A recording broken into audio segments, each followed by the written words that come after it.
কল্পনাৰ মূৰত কিন্তু দেখিবলৈ পোৱা গৈছে পৰ্বতজোৰা পাৰিষদীয় সমষ্টিত ভাৰতীয় জনতা পাৰ্টিৰ হাইকমাণ্ডে এই ভাৰতীয় জনতা পাৰ্টিৰ পৰা 1 নং পৰ্বতজোৰা পাৰিষদীয় সমষ্টিত প্ৰাৰ্থিত্ব ঘোষণা কৰিছে। তেনে ক্ষেত্ৰত ইয়াতে এই বগৰীবাৰীৰ ৰাইজ আছে, বগৰীবাৰীৰ ৰাইজৰ পৰা মই মন্তব্য ল'বলৈ চেষ্টা কৰিম। তাৰ আগতে কিন্তু ইতিমধ্যে যিজন প্ৰাৰ্থী ঘোষণা কৰিছে বনন মছাহাৰী, তেখেত কিন্তু এইখন বগৰীবাৰী ৰাইজে দেখিবলৈ পোৱা গৈছে, পুষ্প আদৰণি জনাইছে। এই বগৰীবাৰী ৰাইজে কিন্তু আঁকোৱালি লৈছে। তেনে ক্ষেত্ৰত মই ল'বলৈ চেষ্টা কৰিম। হয়, কি ক'ব? কিন্তু বহু জল্পনা কল্পনাৰ মূৰত কিন্তু ভাৰতীয় জনতা পাৰ্টীয়ে 1 নং পৰ্বতজোৰা পৰিষদীয় সমষ্টিত বিৰাট প্ৰাৰ্থী প্ৰদান কৰিছে। প্ৰথমতে ধন্যবাদ জনাইছোঁ আপোনালোকৰ সংবাদ মাধ্যমক যে আপোনালোকে আমাৰ এই আজি যিটো আদৰণি সভা আছিল, আমাৰ প্ৰাৰ্থীক যে আমি আদৰণি দিছোঁ আজি, এই আদৰণি সভাত যে আপোনালোকে আহি আমাৰ এই প্ৰচাৰ মাধ্যম যোগে আপোনালোকে ৰাইজৰ আগত ল'বলৈ চেষ্টা কৰিছে, সেইকাৰণে আপোনালোকক ধন্যবাদ জ্ঞাপন কৰিছোঁ। প্ৰথমে কথা হ'ল যে আমি প্ৰথমে ধন্যবাদ জনাবলৈ বিচাৰিছিলোঁ আমাৰ ভাৰতীয় জনতা পাৰ্টিৰ কেন্দ্ৰীয় নেতৃবৃন্দ, ৰাজ্যিক নেতৃবৃন্দ, লগতে আমাৰ মাননীয় মুখ্যমন্ত্ৰী ডক্টৰ হিমন্ত বিশ্ব শৰ্মা ডাঙৰীয়াদেৱক ধন্যবাদ জনাইছোঁ যে আমাৰ এই পৰ্বতজোৰা অঞ্চলত তেখেতে যে প্ৰাৰ্থী দি এই সমষ্টিটোক উন্নয়ন কৰাৰ যে তেখেতে মানে চিন্তা চৰ্চা কৰিছে, সেইকাৰণে তেখেতক আমি ভাৰতীয় জনতা পাৰ্টি পৰ্বতজোৰা মণ্ডল আৰু লগতে মহামায়া বিচিজি পৰা তাকে ধন্যবাদ দিওঁ। যিজন প্ৰাৰ্থীক প্ৰাৰ্থিত্ব দিলে তেওঁ কিন্তু 3বাৰৰ বিধায়ক আছিল, এক্স MLA, কিন্তু দেখিবলৈ পোৱা গৈছে এইবাৰ পৰ্বতজোৰা পাৰিষদীয় সমষ্টিৰ প্ৰাৰ্থিত্ব তেওঁকে প্ৰদান কৰিলে বনন মছাহাৰী। আমাৰ বৰেন্দ্ৰ কুমাৰ মছাহাৰী তেখেত এজন জনদৰদী নেতা। বিগত 35 বছৰেৰে তেখেতে ৰাজনীতিৰ লগত জড়িত। 7বাৰ তেখেতে বিধানসভা ইলেকশ্যন খেলিছিল, 3বাৰ তেখেতে জিকিবলৈ সক্ষম হৈছে। তেখেতৰ জীৱনত এটা মানে ৰেকৰ্ড আছে। আমি শুনা পাওঁ যিজন এবাৰ জিতে, দ্বিতীয়বাৰ যেতিয়া হাৰে তেখেতে ভোটত হাৰি যায়।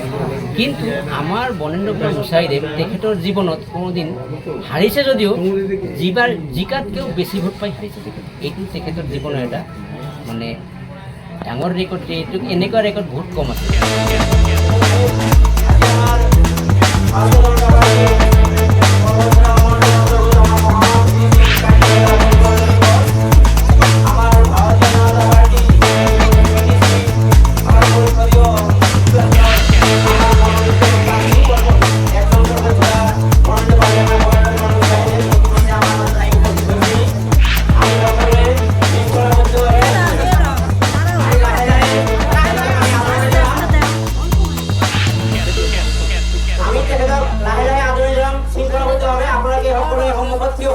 খুব ভাল লাগিছে। আজি আমি ইয়াৰ আগতে আমাৰ বাঁশবাৰী মংগলাজোৰাত দিছি, শিক্ষাই বিচি দিছি, কলাগুৰি বিচি দিছি, জালাবিলাক বিচি দিছি, এতিয়া মহামায়া বিচি দিছি। তাৰপিছত ৰূপসী আৰু টিভিটোলা আছে, কিন্তু ৰূপসী আৰু টিভিটোলা এতিয়া যোৱাটো কোকৰাঝাৰত মাতি আছে। আমাৰ টিকেটটো কোকৰাঝাৰলৈকে আহিছে গুৱাহাটীৰ পৰা। এই টিকেটটো লোৱাৰ কাৰণে যাম। ভাল লাগিছে। এনেকুৱা বিপুল আদৰণি আজিলৈকে মই ৰাজনৈতিক জীৱনত পোৱা নাই। ইয়াৰ আগতে আপোনালোকে জানে মই 3বাৰ বিধায়ক, কিন্তু এনেকুৱা টিকেট পোৱাৰ পিছত ৰাইজে এনেকৈ আদৰা মোৰ লাইফত মই এইটো প্ৰথম ভাল লাগিছে। আৰু ময়ো ৰাইজক কথা দিছোঁ যে ৰাইজে যিখিনি মৰম প্ৰেম ভাল পোৱা মোক দিছে, সেইটো অটলে যাব নেকি।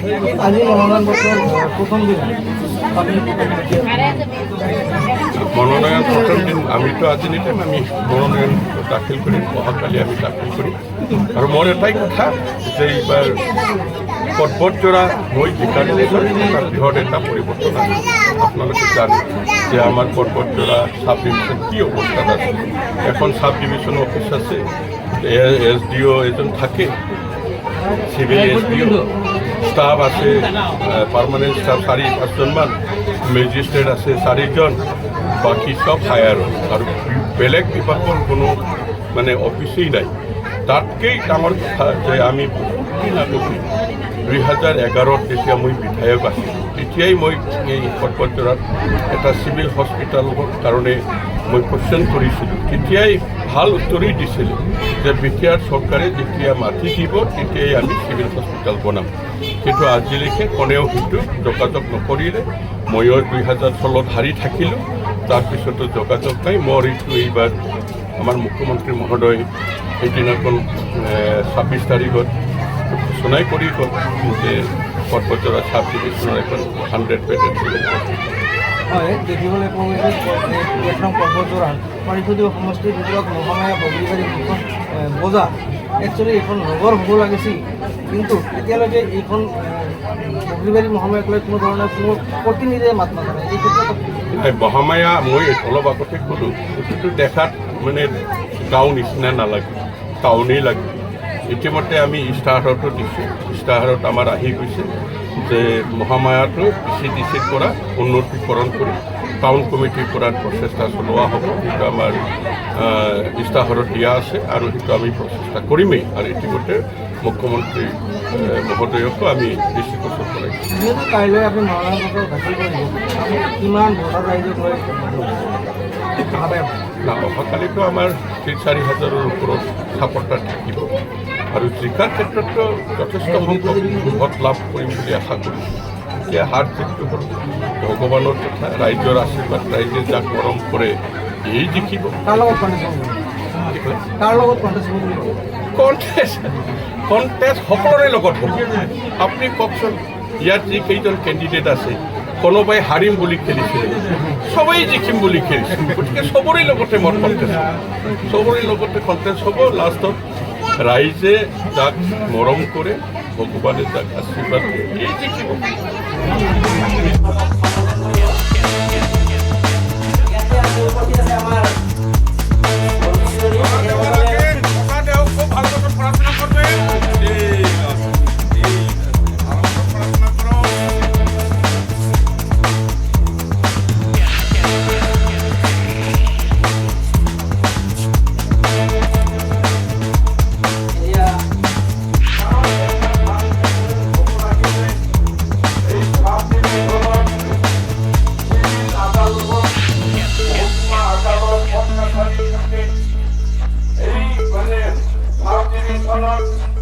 একতা বিছনাযুক্ত হস্পিটাল থাকে আৰু আমাৰ যে ব্ৰিটিছ একৰ্ড কৰতে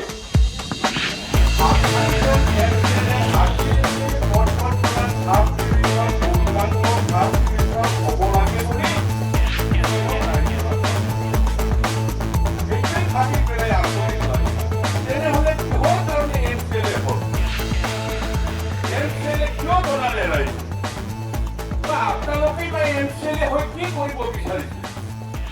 গতিকে এইবিলাক প্ৰশ্ন যদি মনত জাগে, মোৰ আচৰিত লাগে। তেনেহ'লে আকৌ কি কৰাৰ কাৰণে, কিহৰ বাবে আকৌ এমচিএলএ হ'ব আহিছে?